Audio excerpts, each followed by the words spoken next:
సరే నీవు నాకు తోడుగా ఉన్నావు కదా, నేను నడుస్తాను అంటే దేవుడు ఖచ్చితంగా మనల్ని చివరికి మంచిదిగానే నడిపిస్తారు, మంచి వేలోనే మనల్ని నియమిస్తారన్నమాట. ప్రసంగి మనం చూసుకుందాము. ప్రసంగి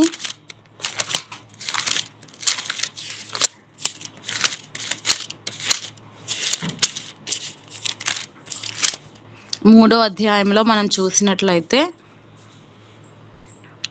1 నుంచి చూసుకుందాం. 3వ అధ్యాయము 1వ వచనము నుంచి.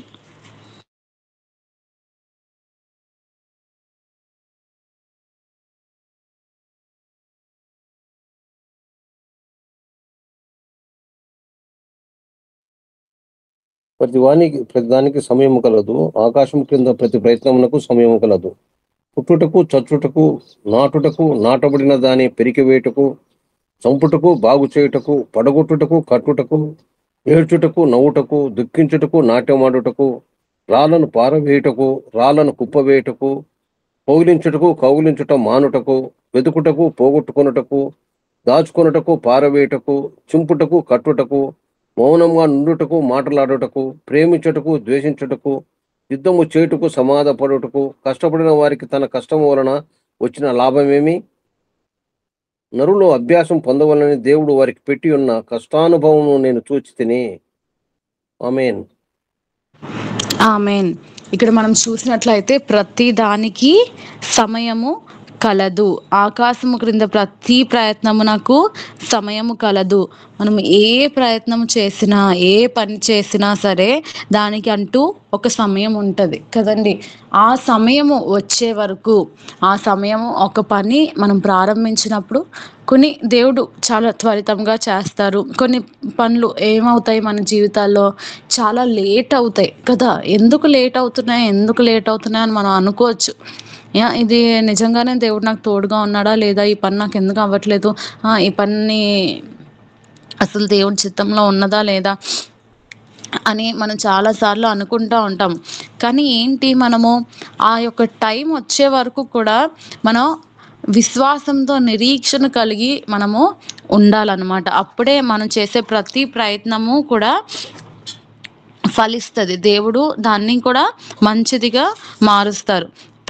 ఆ సమయం కొరకు మనం ఎప్పుడూ కనిపెట్టాలి. ప్రతి దానికి ఇక్కడ ప్రతి మాట ఇచ్చారు. పుట్టుటకు, చచ్చుటకు, నాటుటకు, నాటిన దాన్ని పెరికివేయుటకు, ప్రతి దాని కొరకు కూడా ఒక్కొక్క టైంని దేవుడు ఒక్కొక్క దాని కొరకు ఏర్పరిచారు. అలాగే మనం చేసే కార్యాలు కూడా ఒక్కొక్క కార్యము ఏ టైంలో చేయాలి, మన జీవితాల్లో ఏ పని ఎప్పుడు దేవుడు మన కొరకు చేయాలి, ఏ కార్యం ఎప్పుడు చేస్తే అది మనకి మంచిదిగా మారుతుంది అని చెప్పి సమస్తం కదండి.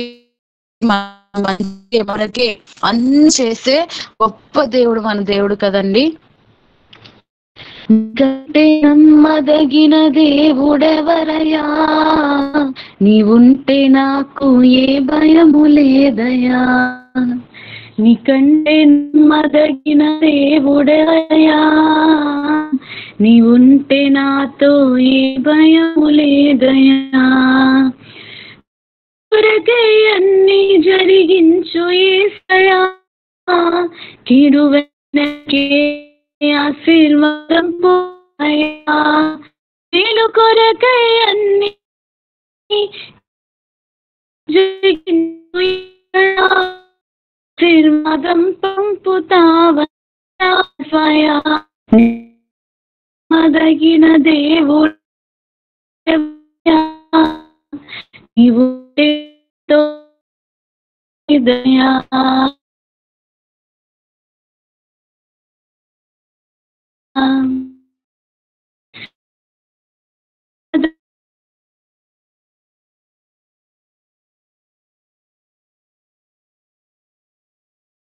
అన్ని జరిగించే దేవుడు కదండి. మేలు కోసమే సమస్తము చేసే గొప్ప దేవుడు.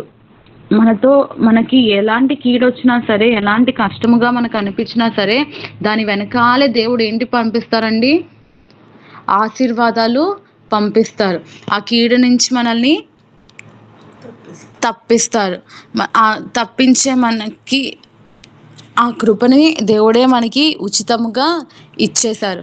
సో, మనకి ఎప్పుడు ఎలాంటి కష్టమొచ్చినా, ఏమొచ్చినా సరే ఆయన నిరంతరము మనతో ఉండే గొప్ప దేవుడు. మన కొరకు ప్రతి కార్యము తగ్గిన సమయమందు చేసే గొప్ప దేవుడు. ఇక్కడ మనం చూసినట్లయితే ప్రసంగి 3 అధ్యాయము 11 వచనంలో మనం ఇంకా చూద్దాము. దేని కాలమునందు అది చక్కగా నుండునట్లు సమస్తమును ఆయన నియమించియున్నాడు. కదండీ! దేని కాలమందు. మనము ఆ కాలము కొరకు ఎప్పుడైతే కనిపెడుతూ ఆయన చెప్పిన రీతిగా మనం నడుస్తామో, ఇప్పుడే మనము ఒక విత్తనం వేసి వెంటనే చెట్టొచ్చేసి మనకి ఫ్రూట్స్ వచ్చేయాలంటే జరగదు కదా! మనము విత్తనం వేయాలి. ఫ్రూట్స్ వచ్చే వరకు ఉండాలి. దేవుడు నిజంగానే యోనా టైంలో ఒక చెట్టుని మొలిపిచ్చేసినట్టు చేసేయొచ్చు కదండీ! అద్భుతం చేసేయొచ్చు. కానీ ఫస్ట్ మనం విత్తనం అయితే ఎయ్యాలి గదా! అది ఎప్పుడు కోస్తదో, నేను ఏస్తానో, ఎయ్యనో అని చెప్పి మనం కూర్చునిపోతే జరగదు. ఒకవేళ నిజంగానే ఆ కార్యం జరిగిపోవాలనుకోండి, దేవుడు వెంటనే చేసేయగలరు. లేదు దానికింకా టైముంది. అదింకా చక్కగా జరగాలి అనడానికి దానికింకా టైం పడతది అంటే, అదింకా బాగా నాటబడాలి. దాంట్లో ఇంకా అది ఉండాలన్నమాట. అప్పుడే అవుతది. కొన్ని ఈజీగా కొన్ని పనులు, కొన్ని కార్యాలు కొన్ని మనకి ఈజీగా జరిగిపోతాయి. కొన్ని జరగవు అన్నప్పుడు మనకేమనిపిస్తది? ఇది దేవుని చిత్తంలో లేదేమో! ఇది దేవుడు నా తోడుగా లేడేమో! ఈ మార్గంలో దేవుడు నాతో లేరేమో! అని చెప్పి మనకి అనిపిస్తా ఉంటది కదండీ! అలా అనిపించినప్పుడు వెంటనే మనం ఏం గుర్తు చేసుకోవాలి అంటే, దానికింకా సమయము రావాలి. ఎందుకు సమయం రావాలి అంటే దేవుడు ఏది చేసినా సరే ఆఖరికి అది మంచిదిగాను, చక్కగాను ఉండునట్లు సమస్తము దేవుడు చేస్తారు కదా! సో, అది ఇంకా అది వెంటనే చేసేస్తే కొంచెమే దాని నుంచి మంచొస్తదేమో. ఇంకా బెటర్‌గా చాలా బెస్ట్‌గా రావాలి అంటే అది ఎంత టైంలో జరగాలో అంత టైం వరకు మనము వేచి ఉండాలి. నిరీక్షణతో మనము ఉండాలి. ఇంకా మనం 11వ వచనం ఇంకా చూసినట్లయితే, ఆయన శాశ్వత కాల జ్ఞానమును నరుల హృదయమందుంచి యున్నాడు గాని, దేవుడు చేయు క్రియలను పరిశీలనగా తెలుసుకొనుటకు అది చాలదు. దేవుడు చేయు క్రియలను తెలుసుకొనుటకు మనకున్న జ్ఞానం అనేది సరిపోదు కదండీ! ఆయన చేసే పనులు మనము తెలుసుకోవాలి. అంటే ఈ పని మంచిది జరగదు అని చెప్పి మనము అనేసుకొని ఆగిపోతాం గదా! దీని నుంచి మంచి రాదు. లేకపోతే ఈ పనే మనం చెయ్యాలి అని కొన్నిసార్లు మనం అనుకుంటాం. ఎన్ని విధాలుగా మనం ఆలోచిస్తామో. ఒక పనుంది. దాన్ని ఇన్ని పాసిబిలిటీస్ ఉన్నాయి. మనకి అనుకూలంగా జరగడానికి ఇన్ని మార్గాలున్నాయి. కాబట్టి ఇది మనం చేయొచ్చు అని చెప్పి మనం ఏమనుకుంటాము, అన్ని ఆలోచనలు ఆలోచిస్తాము ఒక పని కోసం. ఇక్కడ మనకు క్లియర్‌గా దేవుని వాక్యం ఏం చెప్తుందండి, మనకిచ్చిన జ్ఞానము, ఆయన చేసే క్రియలను, కార్యాలను తెలుసుకోవడానికి చాలదు కదా! మరి చాలనప్పుడు అన్ని ఆలోచనలు కలిగి మన బ్రెయిన్ అంతటిని మనము స్పాయిల్ చేసుకోవడానికి ఏం అవసరం అండి? జస్ట్ ఆయన చేస్తారు అని ఒకే ఒక్క ఆలోచనలు కలిగి ఉంటే, మిగిలిన ఆలోచనలన్నీ మనం రానివ్వకపోతే, అది లాస్ట్‌కి చక్కగా దాని నుంచి దేవుడు మనల్ని నిలుపుతారు. సో, ఎప్పుడు కూడా మనము ఒక విషయంలో అన్ని ఆలోచనలు కలిగి ఉండకూడదు. నువ్వు ఎన్ని ఆలోచనలు కలిగి ఉన్నా సరే అది ఆయన కార్యాలు అర్థం చేసుకోవడానికి, ఆయన కార్యాలు తెలుసుకోవడానికి మన జ్ఞానము సరిపోదు. సరిపోదు అంటే ఇంకా ఆ ఆలోచనలు వేస్ట్ అని కదా! వ్యర్థమని. అది మనకే ఇప్పుడు ఈ లోకంలో ఉన్నప్పుడు మన అన్ని ఆలోచనలు కలిగి ఉంటే జనరల్‌గా అది స్ట్రెస్ అని చాలామంది యాంగ్జైటీకి గురైపోతారు. స్ట్రెస్‌కి గురైపోతారు. బలహీనులైపోతారు. హెల్త్ పాడైపోద్ది. ఇన్ని మనకి నష్టం కదా! ఆయనకి మన తోడుగా ఉన్నారు అని చెప్పి మనం నమ్మేసి వెళ్ళిపోకుండా అన్ని ఆలోచనలు జనరల్‌గా ప్రతి ఒక్కరికి అన్ని ఆలోచనలు వస్తాయి. కానీ ఎందుకు అన్ని ఆలోచనలు వేరే వాళ్ళు చేస్తే ఓకే అండి. కానీ మనము చేస్తే మనకు తెలుసు కదా! మనం వేసే ప్రతి అడుగులోని దేవుడు మనకి తోడుగా ఉంటారు. మనం నడిచే ప్రతి బాటలో దేవుడే మనకి తోడుగా ఉండి నడిపిస్తారు. సో, మనం ఇలాంటి ఆలోచనలన్నీ చేయడానికి అసలు ఛాన్సే లేదు కదా! జస్ట్ ఏదొచ్చినా మన ముందు పెద్ద సునామీ వచ్చినా సరే, మనం అన్ని ఆలోచనలు చెయ్యక్కర్లేదు. ఎందుకు? మనం ఎన్ని ఆలోచనలు చేసినా అవి దేవుడు చేసే కార్యాలకి వాటిని అర్థం చేసుకునేటకు మనకి ఆ జ్ఞానము సరిపోదు కాబట్టి. జస్ట్ మన పనేంటంటే, ఆయన నడిపించిన రీతిలో, ఆయన నడిపించే మార్గంలో మనం నడుచుట మాత్రమే మనం చేయగలిగే అది సరిపోయే పని కదండీ! అది మాత్రమే మనము చెయ్యాలి. కావున సంతోషముగా నుండుట కంటెను, తమ బ్రతుకును సుఖముగా వెళ్ళబుచ్చుట కంటెను శ్రేష్టమైనది ఏదియు నరులకు లేదని నేను తెలుసుకొంటిని. సో, మనం చేసే ప్రతి పని, వేసే ప్రతి అడుగు, మనం జీవించే ప్రతి దినము కూడా మనము సంతోషముగా మనం ఎప్పుడైతే జీవిస్తామో దానికి మించి ఇంక ఏమీ లేదు కదండీ! దానికి దానికన్నా శ్రేష్టమైనది ఇంకేది కూడా లేదు. మనము నిజముగా చాలా కష్టాల్లో ఉండొచ్చు, చాలా నష్టాల్లో ఉండొచ్చు, ఎన్నో దిగులు మనతో ఉండొచ్చు, ఏదైనా ఉండొచ్చు. ఒకే ఒక్క మాట, ఆయన చేసే ఆశ్చర్య క్రియలు మనం అర్థం చేసుకోవడానికి మన జ్ఞానము సరిపోదు. కాబట్టి దాని నుంచి ఎలా బయటపడతాం తండ్రి అని మనం ఎంత మనము ప్రార్థించి మనము అంటే అది జుట్టు పీక్కొని అంటాం కదా! అలాగా మనం ఎన్ని ఆలోచనలు చేసినా సరే అది వ్యర్థమే. మనం ఏం చేయాలి? జస్ట్ తగిన సమయము కొరకు నిరీక్షణ కలిగి ఉండాలి. సంతోషముతో. ఎందుకు సంతోషించాలి? ముందే ఎందుకు మనం సంతోషించాలి?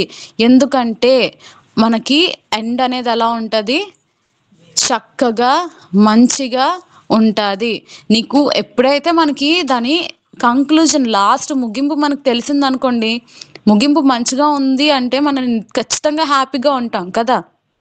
సో, అలాగా ఈ రోజు నిజంగా ఇక్కడ జాయిన్ అయిన ఎవ్వరైనా సరే, నేనైనా సరే, మా ఫ్యామిలీ అయినా సరే, మీ ఫ్యామిలీస్ అయినా సరే, ఎన్నో ప్రాబ్లమ్స్‌లో ఉండుండొచ్చు. ఎన్నో నష్టాల్లో, ఇరుకుల్లో, ఇబ్బందుల్లో ఉండుండొచ్చు. కానీ అది ఆఖరికి దేవుడు సమస్తము మంచిగా ఉంచారు.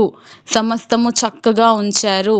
కాబట్టి మనము సంతోషించాలి. ఏ రోజు మనం జీవిస్తున్నామో ఆ రోజు కొరకు మనము సంతోషించి, మనము చక్కగా జీవిస్తే అదే శ్రేష్టమైనది. అదే మనకి చాలా ధన్యము.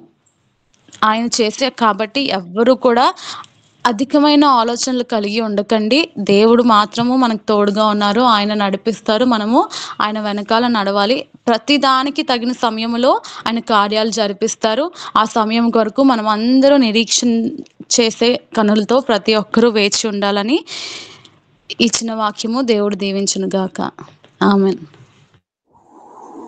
ఆమేన్. ఆమేన్.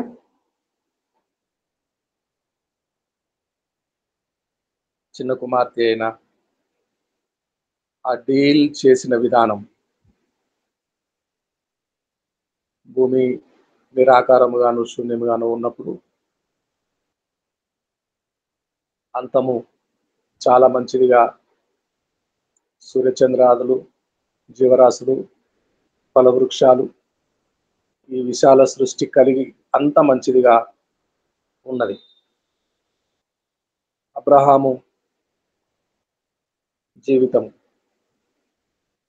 4 రోడ్ల కూడలిలో ఉన్నాడు. తండ్రి చనిపోయి అనాథగా మిగిలాడు. హారానులో శూన్యమైపోయింది. ఎటు వెళ్ళాలో, ఏమి చేయాలో తోచని దిక్కులేని స్థితి. అంతకుముందు నోవహు 100 సంవత్సరాలకు పైగా దేవుడు చెప్పింది శిరస వహించి అనువు కాని పరిస్థితుల్లో, సముద్రము నదులు లేని పరిస్థితుల్లో ఓడ నిర్మాణం అసంభవము. దాని సంభవము చేసే దేవుని యందు విశ్వాసం ఉంచాడు. మోషే, నేనెంతటిని వాడను, వీలైనంత వరకు తప్పించుకోజూచాడు. నువ్వు పంపదలిచిన వారినే పంపు, నేను ఇంతసేపు నీతో మాట్లాడుతున్నాను కదా, నత్తివాడను కదా. మోషే, నోవహు, అబ్రహాము, మోషే,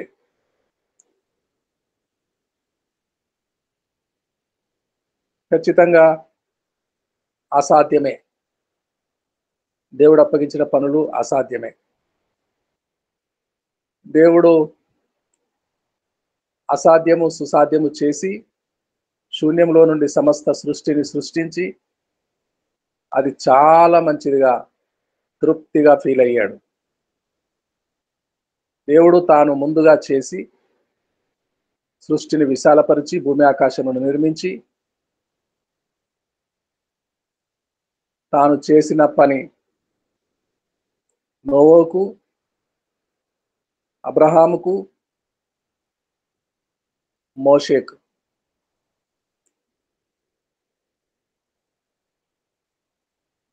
మోషే అద్భుతమైన రీతిలో దేవుడు బిడ్డను వాడుకున్నాడు. ఆ క్రమము, ఆ డీల్ చేసిన విధానం,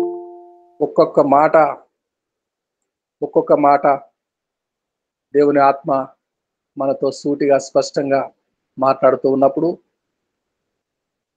మన అందరి హృదయాలు తెప్పరిల్లుట,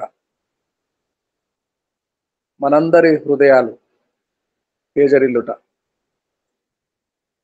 శూన్యమైన పని సమస్తము మంచిదిగా చేయుట,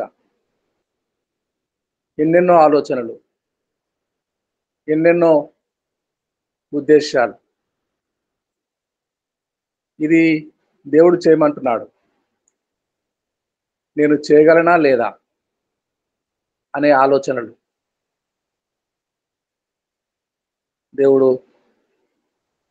సూటిగా స్పష్టంగా చిన్న కుమార్తెలో నుండి ఆత్మస్వరము వినిపించాడు. ఆత్మస్వరము విన్నాము.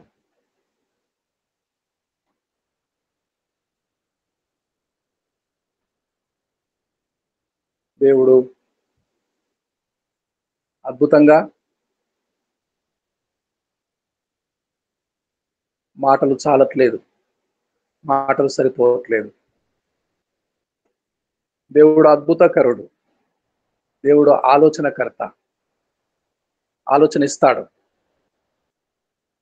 ఒంటరి వాడైన మోషేకు తోడున్న దేవుడు, మోషే తర్వాత కంటిన్యూస్ గా ఇశ్రాయేలుల జీవిత అరణ్య యాత్ర మోషేతో ఆగిపోయిందా? మోషే తర్వాత కొనసాగింది.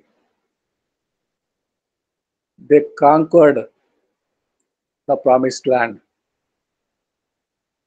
స్వాధీనపరుచుకున్నారు. కట్టని పురములను, నాటని తోటలను, త్రోవని బావులను, సమస్తము సమృద్ధిగా ఉండిన చోటుల నెల్లను స్వాధీనపరుచుకున్నారు.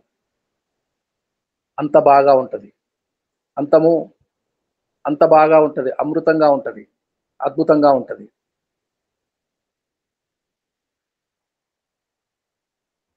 మోషే ఊహించలేదు, నేను చేయగలనో లేదో అని భయపడ్డాడు. మోషే ద్వారా చేసినన్ని పనులు, మోషే ద్వారా దేవుడు జరిగించిన అద్భుతములు, అగోచరములు, నమ్మశక్యము కానివి, బ్యూటిఫుల్ గా నీకంటే నమ్మదగిన దేవుడు ఎవడున్నాడయ్యా, ఆయన కంటే నమ్మదగిన దేవుడు మనకు ఎవరున్నారు? శూన్యంలో నుండి సమస్తమును చేసిన దేవుడు ఎవరున్నారు? నిరాకారమైన సృష్టిని అంత మంచిగా చేసిన దేవుడు ఎవరున్నారు? దేవుడికి స్తోత్రం కలుగుగాక. God bless you. అమ్మా, దేవుడు నిన్ను అద్భుతమైన రీతిలో వాడుకుంటాడు. వాడుకోను గాక. ఆమేన్. ఆమేన్ ఆమేన్. మన మధ్యలో ఎవరైనా ఒకరు ప్రేరేపణ కలిగిన వారు ప్రార్థన చేయండి. పరిశుద్ధుడా పరిశుద్ధుడా పరిశుద్ధుడా పరిశుద్ధుడా జీవం గల తండ్రి, త్రియేక దేవ తండ్రి, కుమార పరిశుద్ధాత్మ యేసు ప్రభు నీ బంగారు పాదాలకి కోట్లాది కోట్లాది కృతజ్ఞతాస్తుతులు చెల్లించుకుంటున్నాం తండ్రి. అవును తండ్రి, మా జీవితం శూన్యమే తండ్రి. అవును తండ్రి, నువ్వు సృష్టించిన భూమిని నిరాకారముగా ఉన్న దాన్ని మరి ఎన్నెన్ని రీతులుగా అద్భుతాలు